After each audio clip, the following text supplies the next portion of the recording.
আমার শিশুটা কেন আমার কথা শুনে না, আমার কথা মতো কেন চলে না, কেন আমাকে বুঝতে চেষ্টা করে না, এই অভিযোগটা কিন্তু আমাদের সবার, প্রত্যেকটা বাবা মায়ের মধ্যে কিছুটা আছে। তো এখন আমি যে একটা ইমোশন নিয়ে কথা বলবো সেটা হচ্ছে anger. Anger is one kind of emotion. এটা আমাদের মধ্যে আছে, প্রতিটা হিউম্যান বিইং এর মধ্যে আছে, চিলড্রেনের মধ্যেও আছে। তো এই অ্যাঙ্গারকে যদি আমি প্যারেন্ট এবং চিলড্রেনের মধ্যে যদি একটু কম্পেয়ার করি, যখন মায়ের অ্যাঙ্গার হয়, মা কিন্তু স্থান, কাল, পাত্র ভেদে সেটাকে এক্সপ্রেস করা বুঝতে পারে। যেমন মনে করেন আমরা একটা শপিং মলে গেলাম বাচ্চাকে নিয়ে, মায়ের রাগ হলো, মা কিন্তু সেখানে রাগটা এক্সপ্রেস করবে না, বিকজ এটা একটা পাবলিক প্লেস, লোকজন দেখবে, এটা খারাপ দেখা যায়। কিন্তু শিশুটা যদি কোনো কারণে রাগ হয়, সে তার পছন্দের কোনো কিছু কিনতে চাচ্ছে, মা কিনে দিচ্ছে না, তখন শিশুটা কি করবে? সে কিন্তু কোনো স্থান, কাল, পাত্র বিবেচনা করবে না। সে হঠাৎ করে ফ্লোরের মধ্যে শুয়ে পড়বে, ধূপধাপ বাড়ি দিবে, চিৎকার করে কান্নাকাটি শুরু করবে, একদম সিন ক্রিয়েট করবে।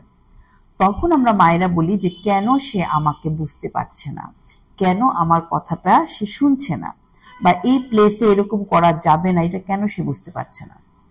এবার আসি কেন বুঝতে পারছে না।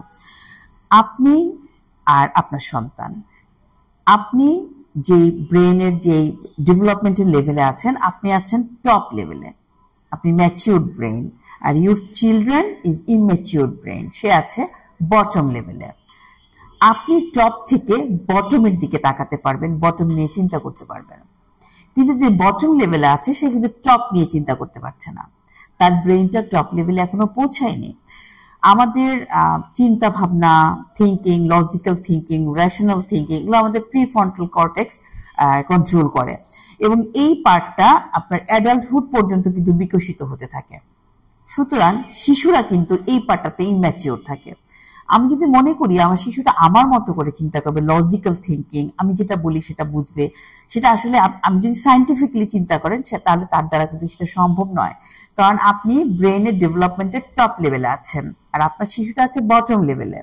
তার মানে আপনি টপ থেকে বটমের কথা চিন্তা করতে পারেন যে কেন ও আমাকে বুঝছে না, কিন্তু বটমে থেকে আপনার শিশুটা আপনার টপ লেভেলের ব্রেনটাকে কিন্তু সে নিতে পারছে না।